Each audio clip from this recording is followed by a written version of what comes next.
Hello viewers, আসসালামু আলাইকুম। আজকে ডিম কলা দিয়ে পুডিং তৈরি রেসিপি নিয়ে আসছি।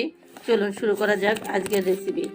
2টা কলা 3টা ডিম দিয়ে তৈরি করব আজকের পুডিং।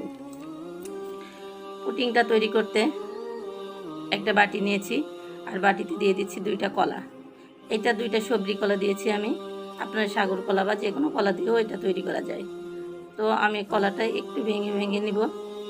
ভেঙে নিয়ে একটু চাপ দিয়ে অথবা কাঁটা চামচ দিয়েও কিন্তু এভাবে ভেঙে নিতে পারেন। আমি আস্তে আস্তে করে ভেঙে নিয়ে আমি 3টা ডিম ভেঙে এটা দিয়ে দিচ্ছি। ডিমটা দিয়ে এখন একটু ফেটে নিব। একটু চেপে চেপে ফেটে নিয়ে এটা ব্লেন্ড করে নিতে হবে। আর ব্লেন্ড না থাকলে অবশ্য হাত দিয়েও কিন্তু এভাবে পুরো ফেটে নেওয়া যাবে। তো আমি এটা এখন ব্লেন্ডারে ঢেলে দিব।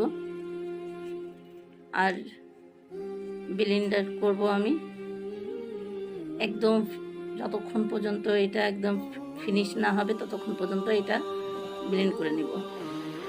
তো আমি এটা ভালোভাবে ব্লেন্ড করে নিব। ব্লেন্ডারে ঠিক আমি এভাবেই ফেনা ফেনা হয়ে গেছে, ঠিক এ পর্যন্ত আমি করেছি। এখানে দিয়ে দিব স্বাদ মতো চিনি। চিনি দিয়েও আমি একটু সময় ব্লেন্ড করে নিব। চিনিটা স্বাদ মতোই দিতে হবে, বেশি পুডিংয়ে সাধারণত একটু চিনিই লাগে, মিষ্টি খাবার।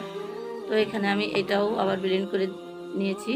এখন আমি ক্যারামেল তৈরি করে নেব। তো আমি একটা পাত্র দিয়েছি, আর পাত্রের ভিতরে 1 চামচ থেকে 2 চামচ চিনি আর 1 চামচ পানি দিয়েছি। আর এটা লাল লাল হয়ে যাওয়ার পরে আমি ঢেলে দিয়েছি ডিমের তৈরি করা পুডিংটা। এখন আমি একটা পাত্রে পানি দিয়েছি, একটা ট্রে বসিয়ে পানির উপরে আমি বাটিটা দিয়ে দিয়েছি আর ঢেকেও দিয়েছি। আমি এইটা প্রায় 40 মিনিট পরে তুলছি। 40 মিনিট পরে দেখতেই পাচ্ছেন যে আমার পুডিংটা কেমন হয়েছে। আর আমি একটা টুথপিক দিয়ে এটা আমি দেখছি যে হয়ে গেছে কিনা। তো এটা হয়ে গেছে। আমি এটা শুকনা, আর যদি পানির মধ্যে ভিজা থাকে তাহলে মনে করবে হয়নি। তো আমি এটা একটা মুখে প্লেট দিয়ে এটা ঢেলে নিয়েছি। আর কতটা সুন্দর হয়েছে।